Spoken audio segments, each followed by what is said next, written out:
involved, right? And I know it's a pretty good feeling to be involved in something like this and the police don't come near you for over a month, right? Police don't talk to you till May 15th. I'm not a bad person. Those were the first words Michael Rafferty uttered in the interrogation room, as all the evidence began to pile up around him.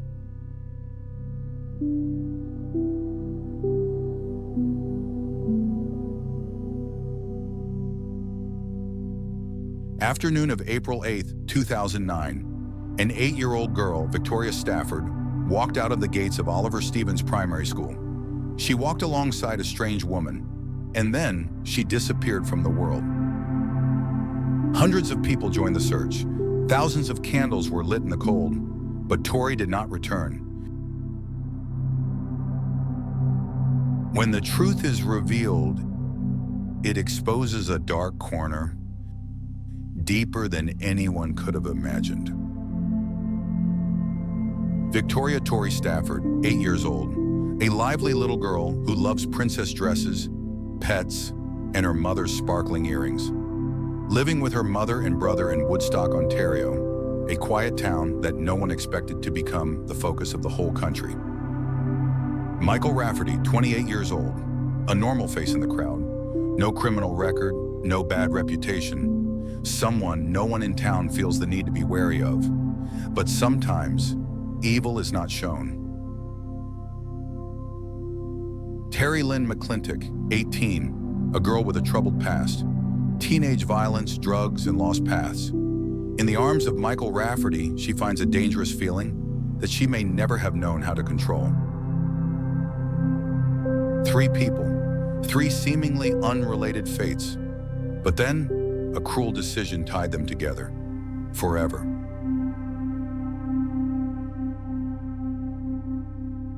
April 8th, 2009. The school bell rang at Oliver Stevens Elementary School in Woodstock, Ontario. Students streamed out into the schoolyard heading home. But 8-year-old Victoria Tori Stafford was a few minutes behind her classmates. For one small reason, she went back into the classroom to get the butterfly earrings her mother had just given her. When Tori walked out of the school, she wasn't alone. A young woman with a ponytail, jeans, and a black top approached. Security cameras captured the moment. Tori wasn't afraid. She took the strange woman's hand and walked away. A small moment changed everything. 6:04 p.m. Tori's grandmother calls the police. A missing person report is open, faster than most would expect. Police, dogs, and the community are immediately involved, but they find no trace.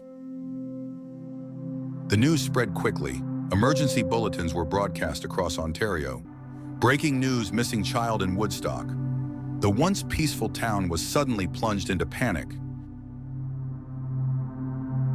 Hundreds of people attended outdoor vigils. Family and friends handed out flyers. A Facebook search group reached more than 20,000 members in just 24 hours. But no Tori.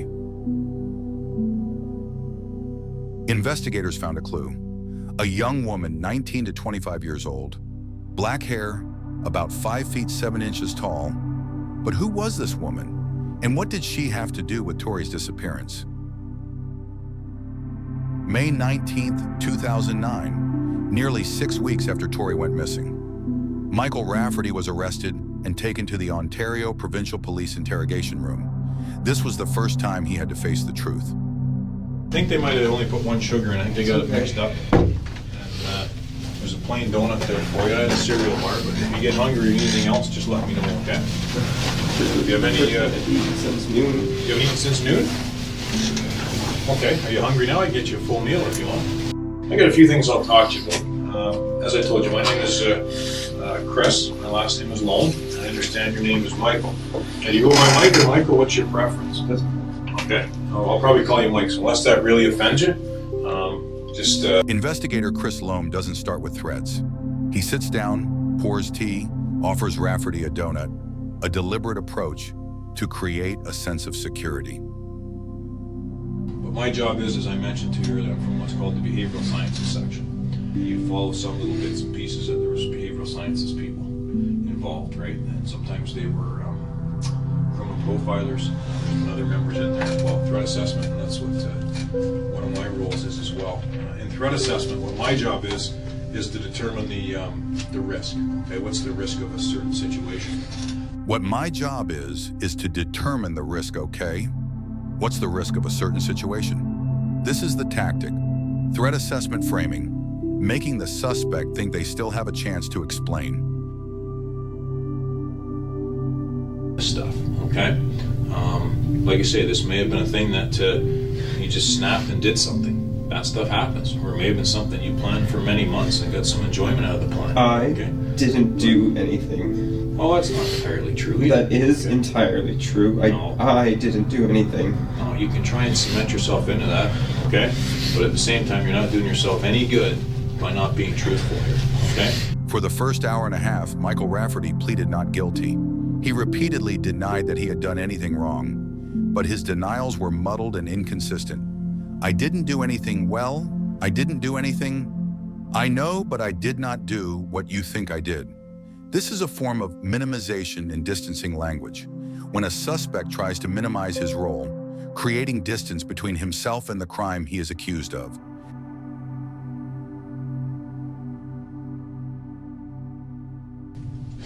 Now, as I go through this, like I say, there'll be a few things that I may cover off that you may say, well, I don't understand that.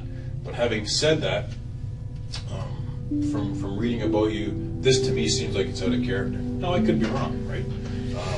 You may have been planning this for a long period of time, and you may have thoroughly enjoyed this. And if I'm wrong, then you tell me that, right? But I also know that we all make mistakes, okay? And that's why pencils have erasers, okay? Because we all make mistakes. It's that simple.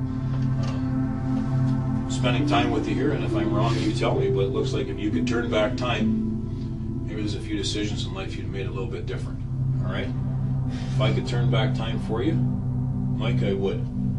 But it's not that simple, okay? Seeing that the interrogation was not making progress, investigator Chris Loam changed tactics.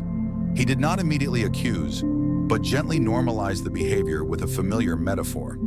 That's why pencils have erasers, because we all make mistakes.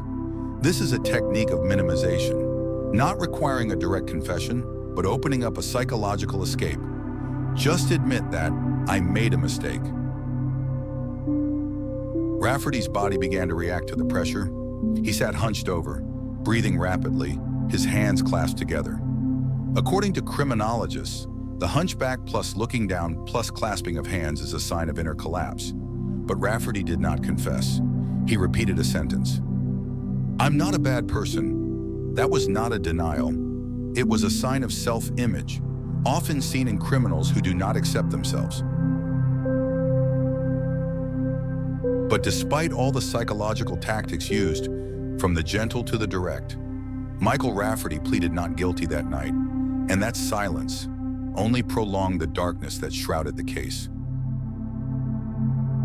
Michael Rafferty doesn't collapse under direct questions. He collapses under silences. After the weak denial, I didn't do anything, Rafferty falls into a state of nonverbal collapse. A slight tremor, a hand on his forehead, an averted gaze, a body curled up as if to disappear. I got some enjoyment out of the plan. I okay? didn't do anything. Well, that's not entirely true either. That is entirely true. No. I didn't do anything. No, you can try and cement yourself into that, okay? But at the same time, you're not doing yourself any good by not being truthful here, okay? When Rafferty says I didn't do anything, instead of I didn't hurt Tori, he unintentionally distances himself from the specific action. This is a classic example of distancing language, a psychological defense technique where the suspect does not dare to directly refer to the actual action, but instead speaks in general terms. When his psychological resistance was no longer effective, Rafferty's body began to betray him. He trembled slightly. He rubbed his forehead as if trying to relieve his internal pressure. He lowered his head, avoiding the interrogator's gaze. These behaviors showed stress beyond normal tolerance, a hallmark of a suspect whose defenses were exhausted. In these moments, the interrogator does not need to scream, does not need to accuse. Just be silent and let the suspect fall freely into his own fear.